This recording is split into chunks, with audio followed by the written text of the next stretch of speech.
A lot of different things. I think he's a very good fighter. He's one of the best. But we've seen him get beat by Ruiz. I've seen him get beat by Usyk, of course. And I think that Ruiz showed one way how to beat him. Usyk showed a different way. So I think there's a lot of things that I could use in there. And I think that we know each other pretty well, me and Joshua. So I think it would be I think it would be a very good fight. It's amazing. It's a huge card. And to be a part of it is really great. When I first started boxing in Sweden in 2006, professional boxing wasn't even allowed. So just to be here to fight on this card is just amazing, and I'm really excited about it. Title, I want to be the second heavyweight world champion coming out of Sweden. The first one was Ingemar Johansson in 1959, I think, when he beat Floyd Patterson. So it's time now, 60 years later, for a new one. I feel very good. I've done everything I can. I remember my dad, he always used to tell me that once you step in the ring, you got to know that you've done everything you possibly can to be as prepared as possible. And that I kept with me over the years, and I always try to prepare to the best of my ability. And if I'm not ready now, I'm never going to be ready. So I'm ready to go in there, have fun. I feel like I have no pressure. He has all the pressure, and I can just go in, have fun, and just beat him. That March 9th date, that's just crazy. I can tell you that fight is never going to happen. First, I'm going to beat Joshua, and who knows what's going to happen with Wilder and Parker. You know, that's not an easy fight for Wilder. He might get beat also. And, you know, I can tell you right now that fight is not happening.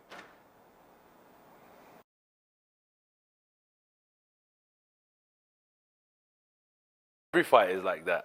Every fight that we step into the ring, every sparring session that we step into the ring carries the same risks. But this is what we do it for. We're competitors. We live our life on the edge, and I'm ready for the competition. And I just got to make sure that I'm perfect on the night. So Helenia stepped in, and I had to figure him out. It took me like 4 rounds to figure him out. And once I figured him out and his patterns, I was able to knock him out in the 7th round. It took some time, but if I would have been training for Helenius, I probably would have done it within 3. But as he was a late replacement, it took me 7 rounds to get my job done. Just dominate them. You dominate them from the press conference, you dominate them from the weigh-in, and then you dominate them in the fight. And then what happens is that when you dominate them in every aspect, they'll surrender, and they normally give you the punches that you're looking for, and you either knock them out or you beat them on points. Never before, you know, having this card, I've never seen a card like this before. The heavyweights, cruiserweights, middleweights, it's unbelievable. December 23rd, normally people are at home, the boxing industry is wrapped up, people aren't working right now. The season is changing in boxing for sure. But without the likes of Lennox Lewis and that golden era, there wouldn't be none of this. So we have to take our hat off to them and give them thanks as well. It's just purely about doing the right thing, being 100% perfect every second I'm in that ring, and that way I'll be victorious. So victory could come by the way of knockout. If I follow my A, B, and C, it will lead me to KO. Otto Wallin has a character which is very resilient, and he's very determined. As we saw against Tyson Fury, Otto Wallin is conditioned to do the 12 rounds. He can box on the back foot, and he can come forward. So I'd say he's a well-rounded fighter and a good competitor to bring the best out of me. Derek James is a phenomenal trainer. I rate him and respect him highly. He has some good team in terms of Errol Spence, Frank Martin, Ryan Garcia. I have so much respect for him, and yeah, I rate him a lot. It's the best card in history. This is going to be one that people will talk about for many, many years to come, and I'm glad that we can get this fight announced. It was a short time, a short turnaround, but I think it's one that's going to be special. And thank you to His Excellency Turkey, the Kingdom of Saudi Arabia, MBS for hosting us. It's appreciated. And if you're at home on the 23rd of December and you're looking for something to do, you're tired of the Christmas films, make sure you tune into this fight live on DAZN. It's going to be one to remember. I think it's going to be a great fight. It's obviously 2 of the best heavyweights currently, and I would lean towards Usyk being victorious because of his mindset and his character.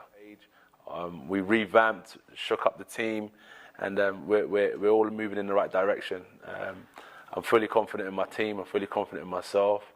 So yeah, whether that, I'm just going to be out for victory, whichever way. You've been working. So I want to focus purely on Otto Wallin. I'm not too sure how it will fare with Wilder, but good luck to him and good luck to Joseph Parker. Anthony, Joshua, thanks so much for your time. Really appreciate it. And all Thank the you. best on the 720. Respect. He has a lot of pluses. He's been victorious on most of his occasions except for one. So he's very talented. And yeah, he's an avoided heavyweight, as they say, and someone I'm taking on. So I give myself credit. And yeah, he's a good fighter for sure. We'll see. So far, I'm building again. I've been victorious in my last 2 outings, but I need to have a few more victories to say like I'm better than I used to be. But at the minute, I'm bubbling. We're gonna get back. Career, but right now my career is Otto Wallin. That's my career's on the line. So yeah, that's just where my head's at. It's about like just getting so much better. I feel like I got so much more to give. I want to hit I want to hit a new level of strength, a new level of fitness, and it just helps me become a stronger person mentally. So when I feel like I've accomplished all these goals, it's interesting because a lot of people want to leave at their pinnacle. I don't want to leave. I want to stay when I'm at my pinnacle. So I'm constantly fighting to get higher and higher and higher. Probably I'll leave when I'm at the bottom. When I'm getting beaten a million times, that's when I'll be done. Because why would I leave the game that's keeping me at the top in terms of my character? Why would I leave? Why would I want to stay there? So when I'm getting beaten, I feel like I need to find something else because I can't reach pinnacles anymore. That's when I'll be like, I'm done with boxing.